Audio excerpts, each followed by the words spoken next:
7월 28일 이후 애플의 주가가 7일 연속 상승을 했습니다. 상승률로 따지면 22%이고요. 7일 동안 늘어난 시가총액을 원화로 환산하게 되면 500조 원에 해당합니다. 이를 우리나라 시장에다가 적용하게 되면 코스피의 3분의 1에 해당하고요. 종목별로 봤을 때는 삼성전자와 SK하이닉스, LG화학 그리고 현대차를 모두 모은 것과 동일한 액수입니다. 자, 이런 현상을 어떻게 봐야 할까요? 이 부분에 대해서 오늘 얘기를 나눠보도록 하겠습니다. 김일구 하나투자증권 수석 이코노미스트 나오셨습니다. 예, 안녕하십니까? 안녕하십니까? 예, 먼저 한국 시장서부터 한번 좀 살펴보고 가야 될 것 같습니다. 네. 지난 2주 동안에 걸쳐서 우리나라 시장이 코스피가 6.5% 상승을 했습니다. 그 유럽 시장이 평균적으로 2.1% 빠졌고요. 그다음에 그 일본 시장이 1.4% 하락을 했습니다. 그러니까 두 시장을 우리가 비교하면 거의 8% 정도 차이가 나는 거고요. 우리나라만큼 주가가 오른 시장은 유일하게 나스닥이 7.1% 상승을 했습니다. 자, 이렇게 이제 우리나라 시장이 나스닥을 제외하고 다른 나라 시장하고 비교했을 때 굉장히 두드러진 모양을 보이고 있는데요. 이렇게 두드러진 이 모양을 보이고 있는 이유가 뭐라고 보십니까? 그러니까 뭐 동조화, 한국 시장은 예전부터라도 동조화라는 굉장히 강력한 어떤 그런 특징이 있는데, 그러니까 무엇인가 외국의 무엇인가를 따라하려고 하는 그런 게 굉장히 강해요. 우리 문화에도 그런 게 굉장히 강하지 않습니까? 그러다 보니까 주식시장에서도 어떨 때는 미국 따라가고, 뭐 최근 한 2018년, 2019년에는 또 중국을 열심히 따라다녔죠. 네, 그렇죠. 전 세계가 전부 다 미국 시장 따라다닐 때 중국 시장 따라다닌 적도 있고, 근데 지금은 아주 특이하게 미국의 그것도 나스닥 중심으로 따라가려고 하는 그런 경향을 굉장히 강하게 갖고 있어요. 미국에도 이제 뭐 다우존스 같은 건 주가가 얼마 못 올라갔는데 그것보다는 나스닥이나 그 주가가 많이 올라간 대형주 중심으로 따라가려고 하는데 좀 전에도 말씀하셨습니다만 그 대형 종목들이 하나하나가 시가총액이 가령 애플 같은 경우에는 뭐 전체 시장 우리나라 시장 다 합친 것보다 많단 말이죠. 그런 걸로 보게 되면 사실 어떻게 보면 그 따라갈 만한 대상이냐에 대해서 좀 그런 것도 있습니다만, 일단 한국 사람들이 전 세계 정보를 제가 볼 때 가장 예민하게 받아들여요. 이게 예전부터라도 저희 주식시장에 있는 많은 사람들이 의아하게 생각했던 건데, 전 세계에서 일어나는 일을 한국 시장은 반영을 한다라는 겁니다. 다른 나라 시장은 반영을 안 해도. 때문에 우리 한국 사람들 자체가 무엇인가 이게 있으면 이걸 따라가려는 경향이 굉장히 강하고, 거기다가 부동산 쪽으로 돈을 막아놓고 뭐 올해 들어와서 이제 개인 자금들이 굉장히 많이 밀려 들어왔죠. 그것도 지난 뭐 10년 이상 동안 개인들이 주식 투자 안 하다가 이 모였던 돈들이 밀려 들어오고, 그다음에 이제 부동산 쪽으로 돈이 못 가다 보니까 이 돈들도 밀려 들어오고, 거기다가 공매도도 금지시켜 놓고 그러다 보니까 이게 주가가 뭐 부동산에서도 우리가 봤습니다만 이게 가격이라는 게 그렇습니다. 그 가령 이 아파트 단지가 원래 이쪽 아파트 단지하고 우리 아파트 단지하고 가격이 비슷했는데 이게 무슨 이유로 올라가요? 그럼 우리 아파트 단지도 올라가자. 뭐 이렇게 하면서 가격이 다 올라가는 거거든요. 이게 주식시장에서도 전형적으로 나타나고 있는 과정인 것 같아요. 계속 이제 계단식으로 서로 간에 눈높이를 맞춰가는 그런 건데, 그러니까 뭐 그건 어떻게 보면 우리나라 시장에서 그동안 계속 나타났던 현상인데 지금 그게 가장 주가가 많이 올라가는 쪽으로 반영되고 있는 그런 것이다 봅니다. 예, 알겠습니다. 그러면 전망을 좀 제가 여쭤봐야 될 것 같은데, 코스피 지수 그림을 한번 보여주시면 아마 설명을 드리기가 쉬울 것 같은데요. 그 코스피 지수 그 그림을 보면 쭉 올라오다가 지난 한 1주 반 전 정도서부터 갑자기 이제 그 그래프가 이렇게 위로 이렇게 솟아올리는 형태가 돼버렸지 않습니까? 그래서 이 부분을 보면서 상당히 많은 그 얘기들이 있는데, 자, 일단은 향후에 어떻게 보십니까? 추가적으로 상승이 가능할 거라고 보십니까? 어떻게 생각하십니까? 저게 저 현상이 이제 달러와 약세와 관련된 현상인 것 같아요. 그러면서 사실 달러와 약세의 피해를 입는다고 보는 유럽은 저 국면에서 주가가 오히려 하락을 하거든요. 하락을 하고, 달러와 약세에 대해서 뭐 어떻게 보면 거의 확신 이런 걸 가지면서, 그러니까 이게 달러는 계속 풀려 나올 것이고 돈값은 떨어져 갈 것이고 뭐 이러면서 주가가 치고 올라가는 현상이 뭐 미국에서도 나타났고 우리나라에서도 나타나고 있는 그런 과정이라고 봅니다. 그러니까 이게 이제 추가적으로 계속 될 수 있을 것인가에 대해서는 이제 미국의 대형주를 봐야 되는데, 사실 뭐 어떤 기준을 우리가 이제 주식을 볼 때 보통 두 가지 기준이라고 하는 걸 둘 건데, 하나는 뭐 싸다 비싸다와 같은 밸류에이션 기준이 하나가 있을 거예요. 예. 또 하나는 이제 이게 오를 이유가 지금 있다, 오를 이유가 지금 없다라는 모멘텀 기준이 하나가 있을 건데 지금은 전형적으로 밸류에이션으로 보면 정말 비싼 상황인데 그래도 올라갈 이유가 지금 계속 있는 모멘텀이 미국의 대형 종목들의 주가를 계속 올려주는 그런 모멘텀이 있어요. 근데 이게 이제 그렇기 때문에 모멘텀이 있는 동안은 계속 올라간다 이렇게 이야기를 하면 사실 뭐 절대로 틀린 이야기가 아닙니다. 주식시장이라는 게 그런 식의 반응을 많이 보이죠. 밸류에이션에 따라서 주식시장이 반응을 보이는 경우는 뭐 10년에 한 번 있을까 그렇죠. 말까. 예. 결국 뭐 나중에 회귀한다고 하더라도 예. 그때는 모멘텀이 훨씬 더 중요하니까요. 그렇죠. 그러니까 지금은 미국의 대형 종목들이 이번 2분기 실적 들었습니다만 실적이 좋게 나와요. 예. 뭐 바이러스고 뭐고 떠나서 실적이 좋게 나오니까 그 모멘텀을 따라서 가는 건데 근데 이제 조심해야 될 것은 이 모멘텀이 가다가 모멘텀이 이제 반대로 하락 쪽으로 나올 수도 있는데 그때가 되면 밸류에이션이 비싼 상황에서 모멘텀이 꺾여버리게 되면 주가가 굉장히 많이 떨어진다는 거예요. 그렇죠. 예. 예, 이 밸류에이션이 싼 국면에서 모멘텀이 꺾여봤자 떨어져봤자 얼마 떨어질 거냐 이렇게 생각하고 뭐 그때는 이제 저점 매수를 하는 게 맞는데 이게 모멘텀만 좋아서 올라갔던 밸류에이션이 굉장히 높은 시장에서는 주가가 떨어지기 시작하면 이거는 뭐 반토막도 나고 3분의 2 토막도 나고 하기 때문에 이런 시장에서는 이제 저점 매수보다는 떨어지는 칼날을 잡지 말아라고 하는 표현이 더 맞을 것 같아요. 그래서 뭐 여기서 더 올라간다 안 올라간다는 사실 모멘텀에 의해서 나오는 거기 때문에 아직까지는 모멘텀 유지가 된다라고 봐야 되는데 여기서는 제가 볼 때 투자자들은 떨어지는 칼날 만약에 이게 떨어지는 어떤 순간이 온다고 한다면 그 칼날을 잡을 필요는 없다. 저점 매수하자 이런 식의 생각을 하실 필요는 없다. 그러니까 이거는 이제 단기적으로 대응해야 되는 거고 여기서 지금 와서 장기 투자를 결심하시면 안 되고 이거는 단기적으로 대응을 하셔야 될 영역이라고 봅니다. 예, 알겠습니다. 그러니까 단기적으로 대응을 하고 장기적으로서 어떻게 할 건가 하는 거는 일단 이 국면이 좀 지나고 난 다음에 판단을 해야지 여기에서 주식을 사서 장기적으로 가자 이러는 거는 일단은 아무튼 여태까지 많이 진행되어 온 부분이 있으니까 좀 피하는 게 좋을 것 같고요. 자, 그 시장 내부적으로 들어가서 한번 좀 여쭤보도록 하겠습니다. 시장은 물론 이제 뭐 4개의 업종 그 성장과 관련한 이렇게 얘기를 하지만 그 중에 또 상당히 추려지는 형태로서 진행이 돼서 2차 전지가 제일 1등인 것 같고요. 그 다음에 이제 최근에 또 보면 바이오가 상당히 많이 상승을 했습니다. 그래서 이런 업종들에 대한 판단은 지금 어떻게 하고 계십니까?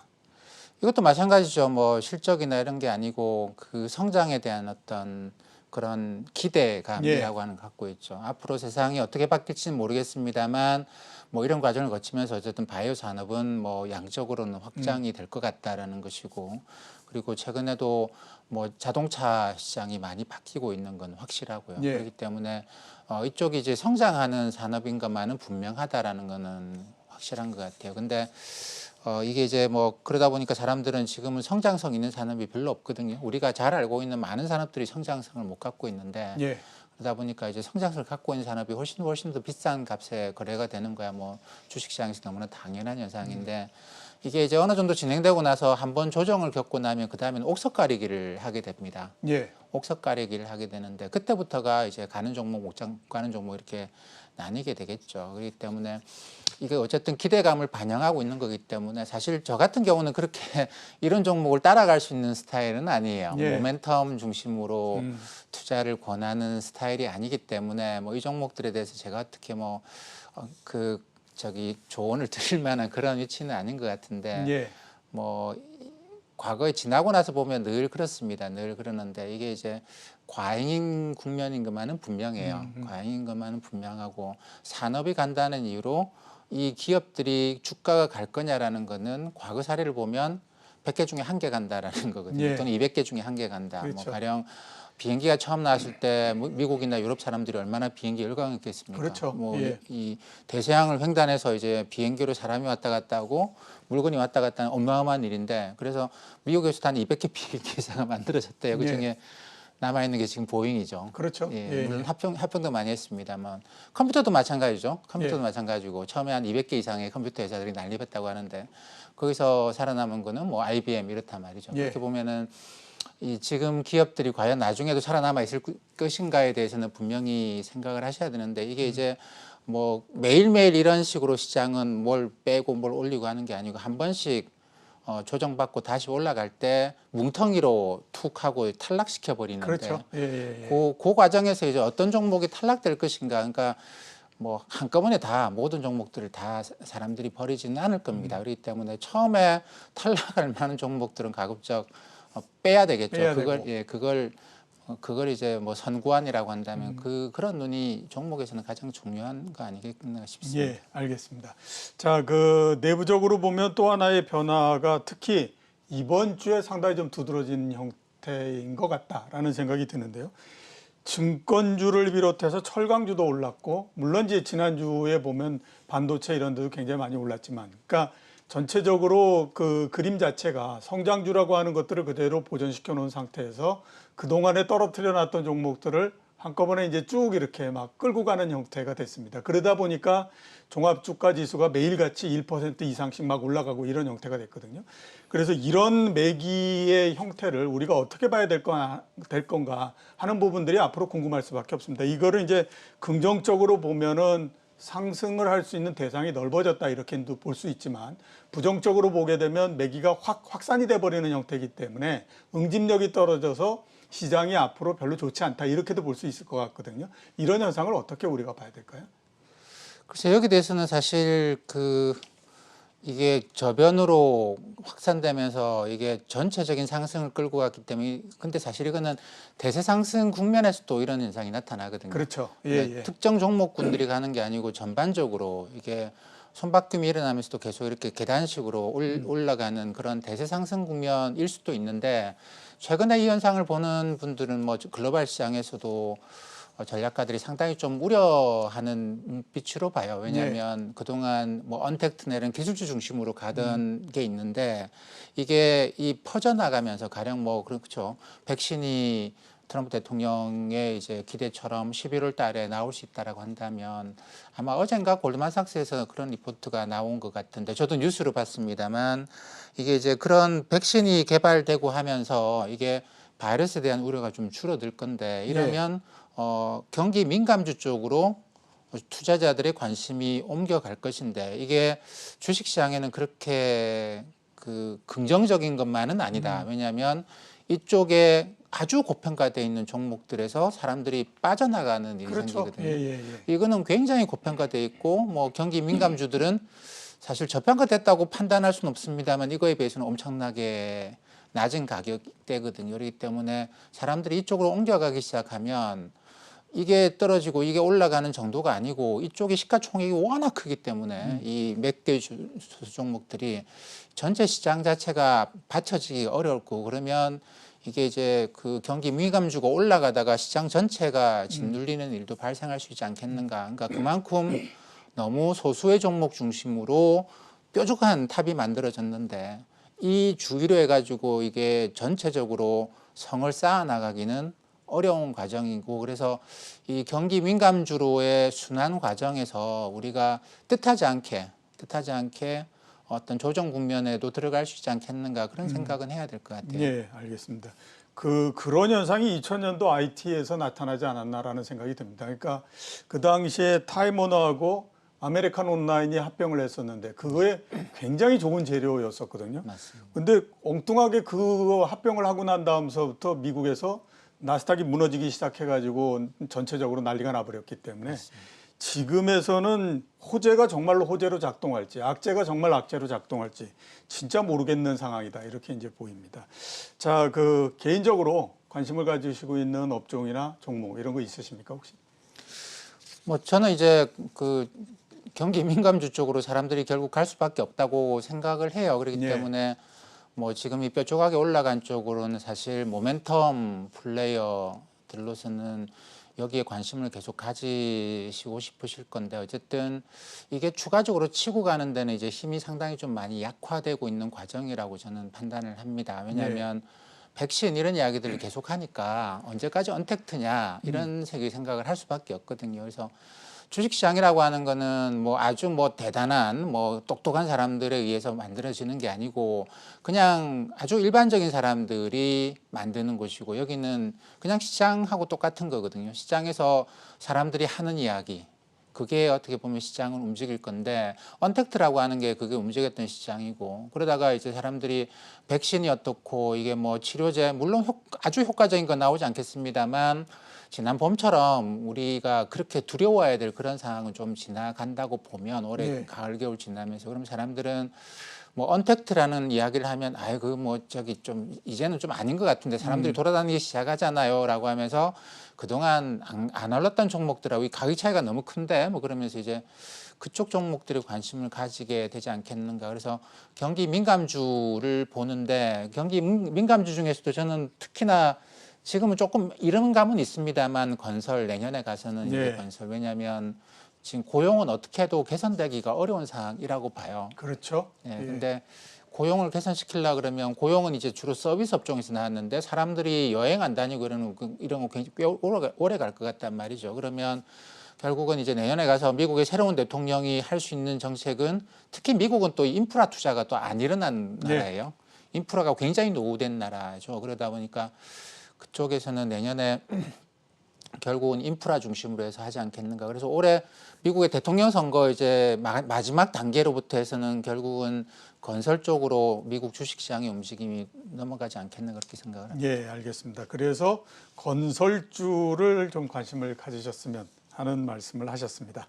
자, 우리나라 시장은 이 정도 알아보고요. 그 다음에 이제 그 미국의 기술주를 중심으로 해서 제가 좀 여쭤보도록 하겠습니다. 앞에서 제가 오프닝에 말씀드렸던 것처럼 애플의 상승이 엄청난 지금 상태입니다. 자, 그 전 세계 시장에 아무튼 대장주다라고 볼 수 있습니다. 시가총액도 역시 마찬가지고요. 애플의 약진이 앞으로 이렇게 계속될 거라고 보십니까? 어떻게 보십니까? 이것도 이제 모멘텀일 건데. 예, 근데 애플이 사실상 그 위치 자체가 너무 환상적인 위치를 갖고 있는 것만은 분명해요. 그리고 지금 올라가는 기업들 보면 다들 사람들이 요즘 뭐 PDR 이런 이야기도 하던데 예. 뭐 새로운 주가 지표로 PER, PBR이 아니고 예, PDR이 PDR. 예, 예.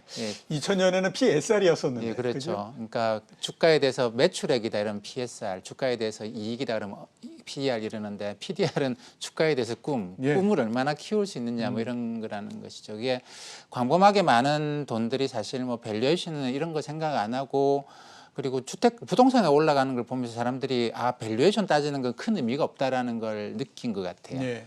그리고 우리나라 시장에서도 지난 2013년, 14년에 뭐 저기 가치주 한번 올라간 적이 있습니다만 그것도 의미 없다. 올라갔던 게 지금 반토막 난 종목들이 많기 때문에 밸류에이션은 의미 없다라고 사람들이 생각을 하는 것 같고 그러다 보니까 어떤 모멘텀인데 앞으로 이게 계속 갈 수 있겠는가. 근데 이제 확실하게 소비자한테 브랜드 이미지가 확실한 기업들은 계속 갈 것 같더라는 겁니다. 예. 소비자들이 이걸 쉽게 안 버리더라는 것이죠. 그렇기 때문에 지금 가는 기업들 보면 전부 다 소비자한테 굉장히 강력한 브랜드 이미지를 갖고 있는 기업들이에요. 네. 흔히 말하는 B2B 이런 거 없습니다. 아예 없고 흔히 말하는 B2C, 그러니까 소비자를 직접 상대하고 소비자들 속에서 브랜드 이미지를 심어놓은 뭐 미국의 시가총액 상위 종목들 다 그렇죠. 지금 뭐 애플도 그렇고 마이크로소프트, 아마존, 뭐 구글, 뭐 페이스북 다 그런 거 아니겠습니까? 이게 시가총액 상위 5개 종목인데, 근데 이 종목들이 보면 전부 다 소프트웨어예요. 예. 하드웨어라는 건 뭐냐면 딱 그거 만든다는 소비자들이 그 상품으로 인식을 하는데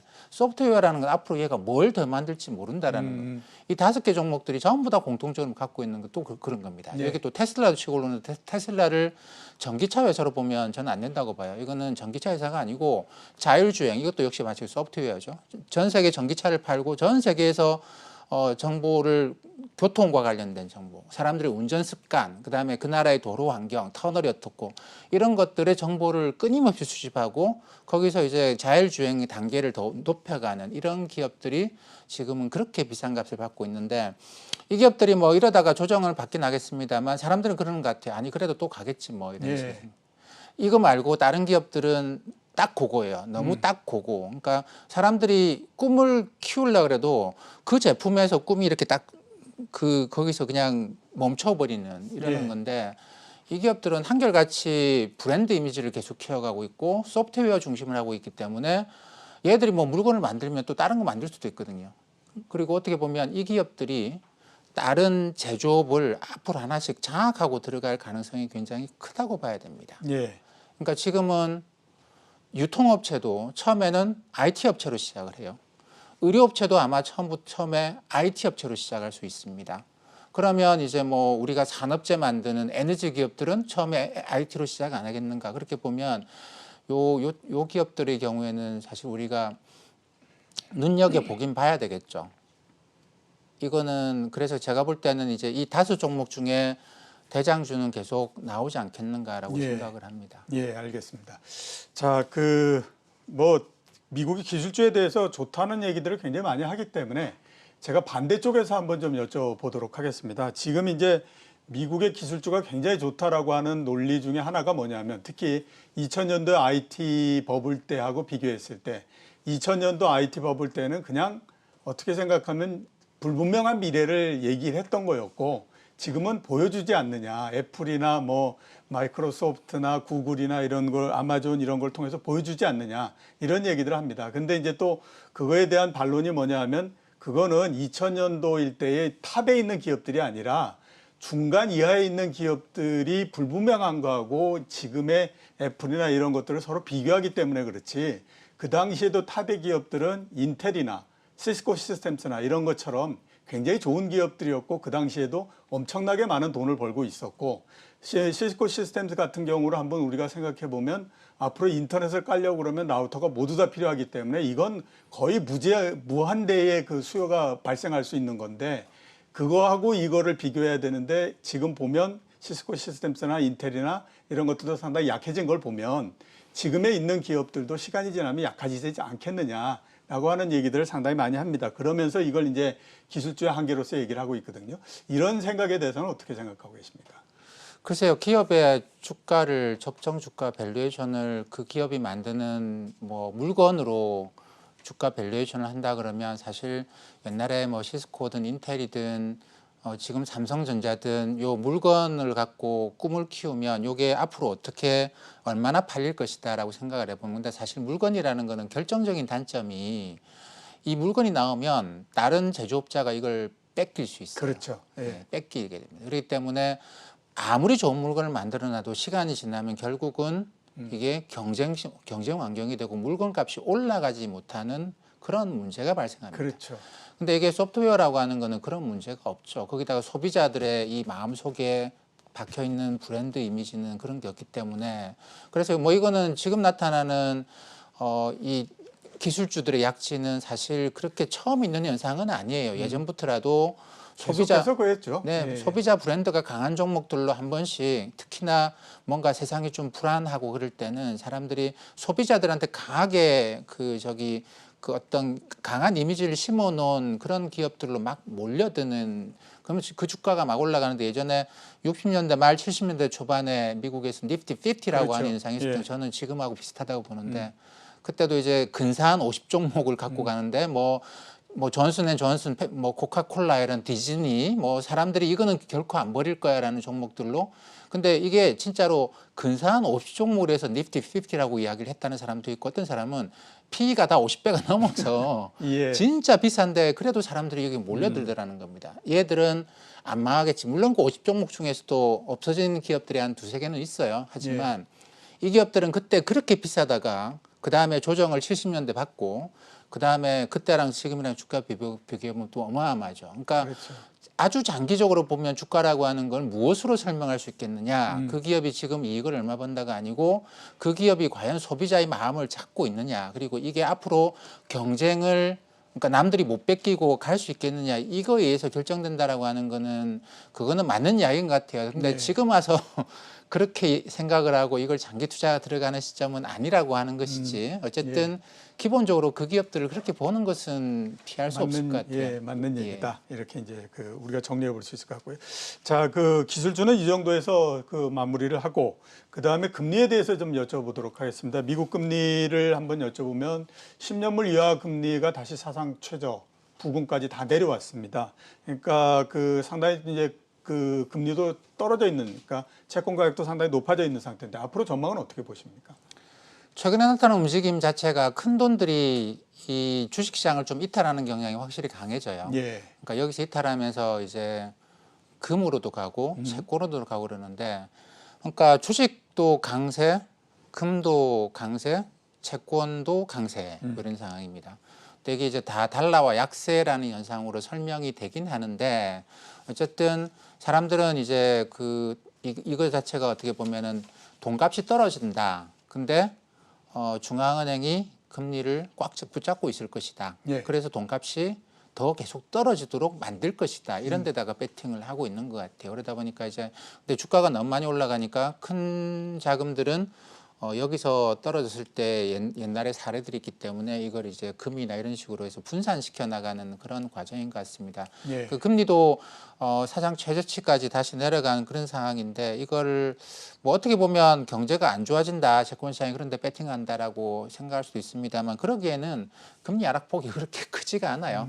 예, 그러니까 뭐 0.6, 0.7까지도 못 갔다가 지금 0.5니까 예, 그렇죠. 뭐 낮아지긴 했습니다만 거기서 거기다라고 봐야 될 것 같고 돈이 많아서 그렇다라고 보는 게 맞고 중앙은행이 금리 절대 안 올릴 거고 예. 뭐 내릴 것 같지도 않지만 금리 올라가는 걸 무조건 막을 거다 뭐 이런 식의 생각 때문인 것 같습니다. 예.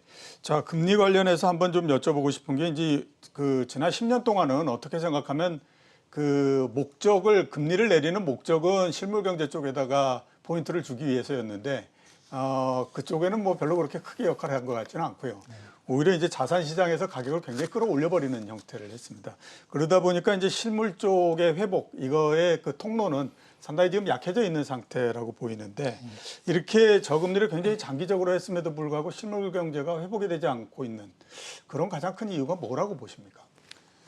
여러 사람들이 많은 그런 부분에 대해서 이야기를 많이 하는데 예. 그 가장 큰 이유를 그렇게 보는 것 같아요. 그러니까 옛날 같으면 금리를 그렇게 낮춰놓으면 기업들이 그 돈을 빌려서 투자도 하는데 지금은 기업이 투자를 두려워서 못한다. 예. 저기 애플, 마이크로소프트, 뭐 구글 하는 거 보니까 내가 아무리 뭘 만든다고 해서 쟤를 따라갈 수 있겠느냐라는 예. 것이죠. 그리고 쟤들이 앞으로 막 넓혀 나갈 건데 그렇기 때문에 전 세계 투자자들이 그러니까 기업인들이 결국 쟤 때문에 저걸 따라가지 못하고 쟤들이 물건을 만들었으면 그걸 어떻게든 복사하면 되지 복제하면 되는데 물건을 만든 게 아닌데 소프트웨어만 키워나가니까 이게 기업들이 투자하는 걸 굉장히 두려워합니다. 예. 그러다 보니까 돈을 아무리 풀어놔도 이 기업이 새로운 기업이 만들어지고 투자를 하는 게 아니고 애플, 구글, 아마존 사는 돈으로만 들어가 버린다는 것이죠. 예. 그러다 보니까 주가만 계속 올라가는 그런 결과를 낳고 있는데 지금도 뭐 크게 다르지 않습니다. 예. 지금도 다르지 않고 이쪽으로만 자꾸 들어가는 그런 거기 때문에 결국은 뭐 내년에 미국 대통령 선거 이후에 어떻게 바뀔지 모르겠습니다만